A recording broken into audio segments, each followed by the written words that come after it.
5 on Your Sideline is sponsored by Side & Stricker Nobi John Deere.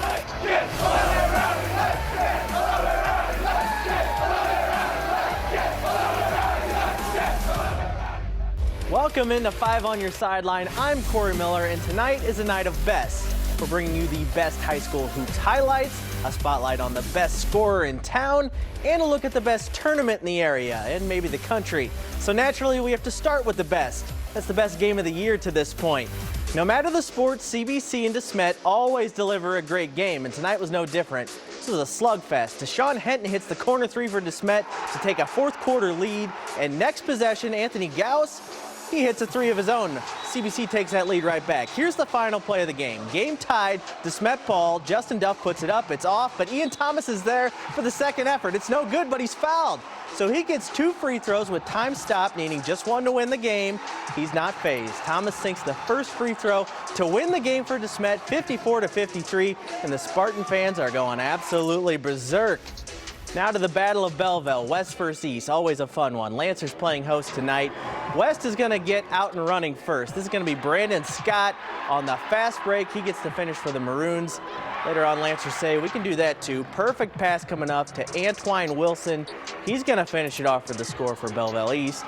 Later on, it's a guy whose name you hear quite a lot on this program, Jordan Pickett. He stops on a dime, pops, and it's good. This was a close rivalry game, but East comes out on top 66-57. They're now 14-2 on the season, one of the best teams in the entire state. Let's check out Cardinal Ritter. They were on the road at Duchesne tonight. And here comes DeMontrell Jones, gonna hit the nice little jumper there for the Lions. That's a bunny, as the kids say. Later on, Ritter on the fast break. It's gonna be Theodore Tyson Jr. who's taking it, and he just decides to finish himself. Ritter wins big tonight, 70-37 over Duchesne. Back to the Illinois side, another great Southwestern Conference matchup. Edwardsville at Collinsville. We're in the fourth in this classic battle, and this is Jamori Weisinger. That three is good for the K-Hawks. Edwardsville's going to answer with the three of their own. Malik Allen's going to benefit off that nice pass in the corner. That goes down for a tray. Allen's going to do some work in the paint, too. Nice finish coming up here over some defenders. This game is going to go into overtime, but it was the Tigers who came out on top. Edwardsville beats Collinsville 58-52. Priory on the road facing MICDS. Check out this move. This is going to be one heck of a spin cycle finish from Miles Edsnis Garcia. My goodness. MICDS trying to defend their home court. This is Jaden Banks. Step back triple with time winding down. Rams do defend that home court. They beat Priory 56-43. John Burroughs hosting Visitation in the finals of the Burroughs Invitational Tournament on the girls' side. Nice backdoor cut, pass, and finish from Viz. That's Avery Jacoby with the bucket there. Then it's going to be Allie Turner for Burroughs, one of the best players in the area. She gets the finish. Bombers down Visitation 59-26 to win their host tournament. All those schools we just showed you, they're pretty good and stacked with great players. But none of them can claim the best scorer in the St. Louis area. That title goes to a school more often in the news for their standout academics. But Metro High School's Amari Faluke is blazing his own trail on the basketball court. Faluke is a senior guard who puts the ball in the basket at an insane rate. He's averaging around 33 points a game so far this season and has accounted for more than half of his team's total points. Faluke even has a 48-point game earlier this year. He led the area in scoring last season and is on track to do it again, but he's also efficient at the same time. And this small school star and his head coach have some big dreams for what a future in basketball could bring. Yeah, even today he came in at 5 in the morning. You know, he's just been willing to put the work in. Like he was talking about, at first he was kind of more just a shooter, and then we just started putting more work in over the summer, and he's been growing. His confidence is what's most impressive to me, his discipline. He's a 3.8 student. I just zone everything out. It's hard. It's not hard to focus, but sometimes the crowd, you know, is a little edgy, so I try to block that out, and, you know, I just focus on putting the ball in the basket and doing my best. He set the scoring record in the Borgia tournament, and that's been a 70-year tournament, a pretty competitive tournament. I mean, we took a beating from Lutheran North, but they triple teaming them. I mean, I've seen everything. I've never seen anybody triple team a guy in high school, you know what I mean? And he still come out with 25 or 37. I'm also trying to go to an HBCU, so that would if I get an offer from them, that would be great. I think he could potentially be a pro, maybe not on the NBA level, but if he took it that seriously and wanted to, his ability to score is just special. You know, his skill set is special. The holiday tournaments may have come and gone, but the granddaddy of them all is on tap tomorrow. Of course, I'm talking about the Highland Shootout, where some of the best teams in the St. Louis area battle some of the best teams in the entire country. Big names from Jason Tatum to E.J. Liddell to Andre Iguodala to Tyler Hansbrough, on and on and on, have played in this tournament, and it's now 30-year history, and this year is no exception. The best teams in Missouri and Illinois will be in Highland, but so is the best team in Pennsylvania, and every team is loaded with talent to have to excel in college and beyond. As far as the country, it's a one-day event. So a lot of these basketball tournaments and shootouts are multiple days, but this is one day where you can purchase a ticket and sit down and watch some of the best high school basketball you're ever going to see. Bringing all these teams into this small town has kind of become a hot spot for, you know, throughout the state of Illinois, St. Louis area, definitely everyone knows about the shootout and they all want to play in it. And it's become a marquee event. And for, again, a one-day event, it's the place to be. Every game has a Division I player in it, so it's every game's worth watching. Up next, you'll want to hear what an emotional Travis Ford had to say about losing one of his most experienced players for the rest of the season. Stay right here.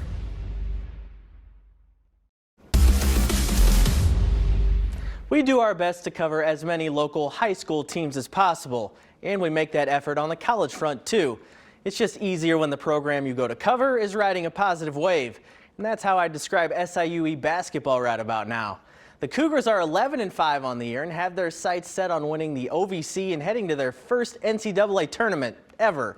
SIUE is led by fourth-year head coach Brian Baroni and Collinsville product point guard Rayshawn Taylor, who has already overcome 2 ACL injuries in college. I caught up with the Cougars to talk about tournament goals, Taylor's tenacity to get back on the court, and how this team has become a family. When you take over a program, you're trying to establish a new culture and build something. It takes multiple years. There's no doubt about it. And then you throw in a couple unique years that the whole country had been through. No excuses, just a simple fact. We did have, kind of thought about last year and this year as where we wanted to really start turning things. It's definitely one game at a time, but I would be lying if I said we didn't talk about it. You have to talk about it because that's the goal. That's one of our goals, and that's something you want to put out there. What he has done to get back on the court over these last 2 years is remarkable. His family is off the charts. His medical team, the physical therapy, all of that stuff. It was a team effort, but at the end of the day, if he doesn't show up to bring it every single day, we're not having this conversation. It's been a tough year. I mean, I lost my mom a couple months ago, and I feel like I haven't stopped. I literally had media day 2 days after burying her. And these guys behind me, and these guys that we go into that game at St. Louis, that's where the emotion came from. The vibe is good. Yeah. Like Coach B said, in this whole program, like what we speak about is family. And that's the biggest thing. We all family. The bad news keeps coming for the SLU Billikens on the hardwood. Today, the team announced that guard Fred Thatch Jr. would be out for the season after suffering an ACL injury in the last game against UMass. Thatch will also forego his last year of eligibility, ending his career with the Bills. This morning, Coach Ford made it clear how much this loss means to the team and to him personally. It's tough. I hate it for him. An outstanding young man who's got an incredible future ahead of him. I just hate that it ends like this for him. I'm the one that had to tell him yesterday. I brought him in, and he didn't know, and he handled it better than I did. He said, "No, I didn't think my career was going to end at UMass." He never said, "I never thought that. It never crossed my mind. But I have no regrets." Mizzou basketball is looking to rebound better and rebound from their last loss to Arkansas. They'll host Vandy tomorrow at home in front of another sold-out crowd at Mizzou Arena. And with Coach Gates at the helm, this team wants to prove they know how to turn the page. I mean, everybody knows that it's next game mentality. You got to get right to the next scout and just forgetting about the past game and just moving on to the next one is just crucial and critical in these type of games, especially in the SEC. Coming up, we check in with the Blues, who are in the middle of an impressive road trip without 2 of their big guns. Stay right here. As our Frank Cusimano said last night, if you think you have the Blues figured out this year, you're a liar. Right now, things are up, though. They've beaten 2 top Eastern Conference teams in a row and head into a big weekend in Montreal and Minnesota. After losing Tarasenko and O'Reilly to injury, things could have taken another downturn, but they haven't. Others have stepped in to fill the void. Nobody more so than Brandon Saad, who has 3 goals and 4 points in his past 2 games. I mean, we talked about it, next man up mentality, and I think it's just playing the right way. I think when you have injuries, you can kind of tighten it up. We're checking a little bit better, and then we're getting chances as an opportunity, and we're capitalizing on them. Loaded day in the sports world tomorrow. Blues, Mizzou, Illinois, SLU, all on tap, and we'll have it all covered for you here on 5 on Your Side. That'll do it for 5 on Your Sideline tonight. I am Corey Miller. Have a great night, St. Louis.